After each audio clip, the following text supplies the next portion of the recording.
Hello everyone, welcome to day 154 of Wild Writing in the Time of Corona. Those of you who've been following this for a while will know that on the 7th day, so to speak, we do something different. And so what we're going to do today is we're going to discover and experiment with writing Kennings.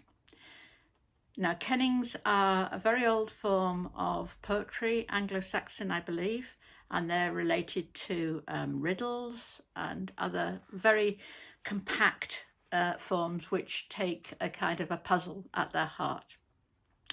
Before I start today's workshop, I'd like to say thank you to Jane Monson from the University of Cambridge, who did a wonderful workshop on Kennings, what they are and how to work with them. I've used some of her materials and some of her ideas, so many thanks to her. So first of all, the word kenning. In Anglo-Saxon, kenning means to know or to perceive or to feel. So there's two types of knowing, really. There's feeling as well as knowing in your mind, as well as cognitive knowing.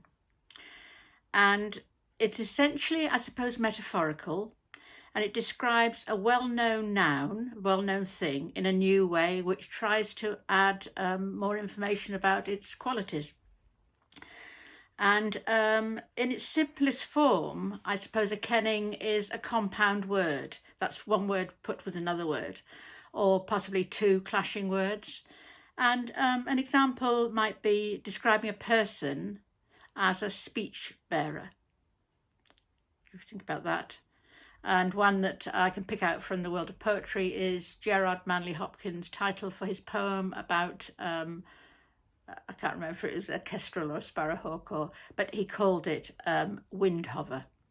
So putting the word wind with the word hover to get the essence of the bird. Some other kennings might be describing a ship as a sea steed, or describing the sea as a whale road. Describing a raven as a swan of blood. Okay, so we're going to have a go at We're going to have a go at understanding kennings a little bit more.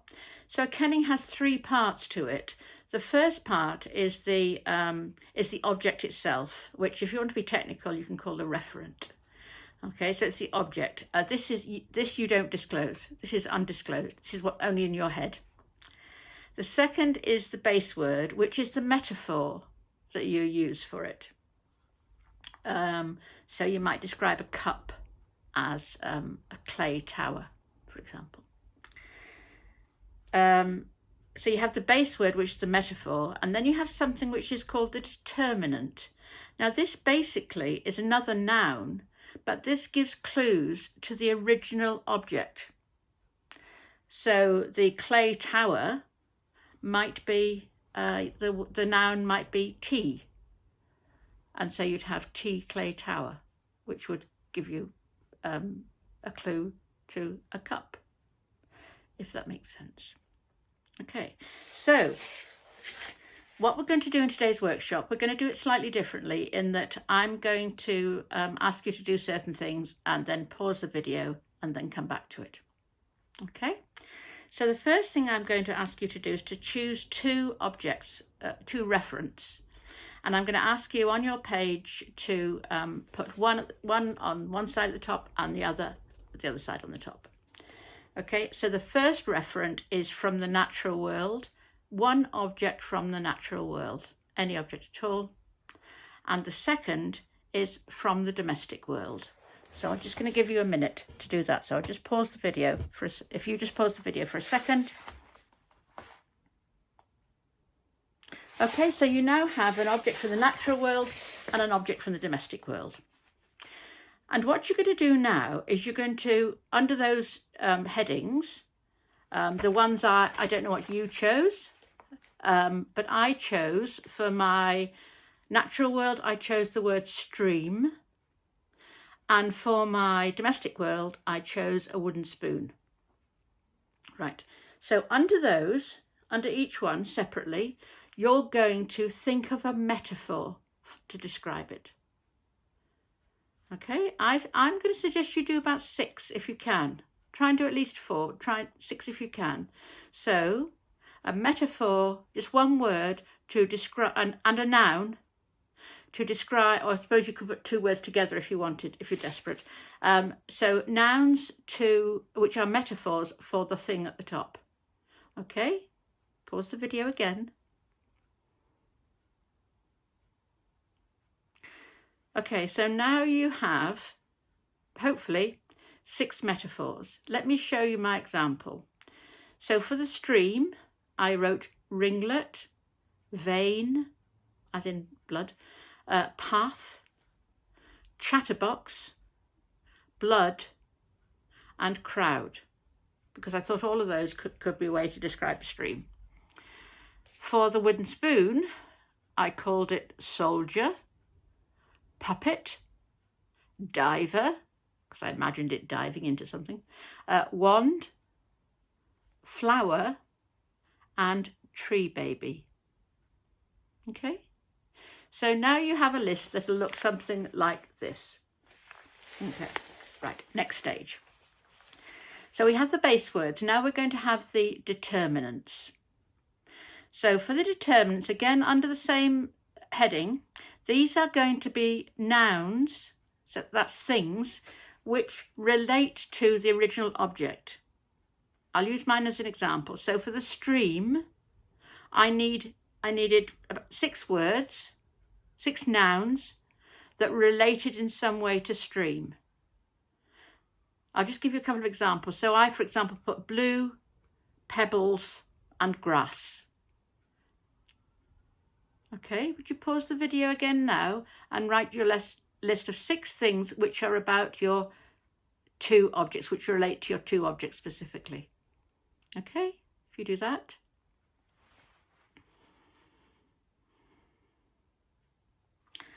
Okay, now you have the makings of the Kenning. So here's how you actually put it together. It's a bit like a recipe, isn't it?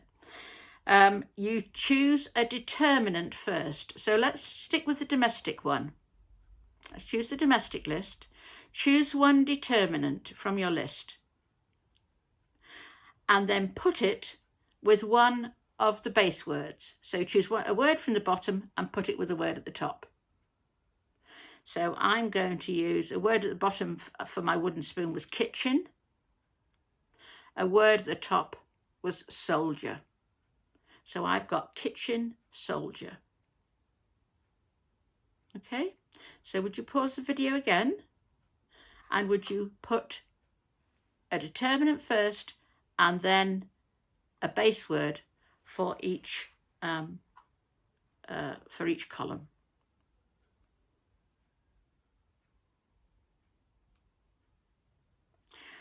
Okay, now you should have something that looks like a little poem. I'll just show you at the bottom. So there's mine, if you can see. So basically, you're looking at poems with very short lines. So I only did 4 for each, but I will read mine.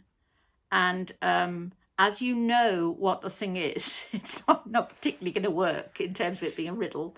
But I think it might just help. Okay, so if you remember, I chose a stream.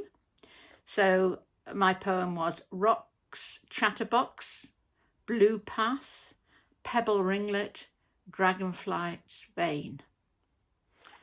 And then my wooden spoon was kitchen soldier, wood diver, grained wand, carving flower. If you want to, you can then fuse the 2 together. So choose one from one column, one from another, and just kind of match them up to get quite a different sounding poem. I will just read you mine, and just so you can hear what it sounds like. Rocks, chatterbox, kitchen soldier, wood diver, pebble ringlet, dragonfly vein, pine puppet, carving flower, blue path.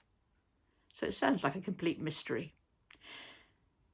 So with a suggestion that the Kennings are a way of starting to get some really powerful imagery for all sorts of creative writing.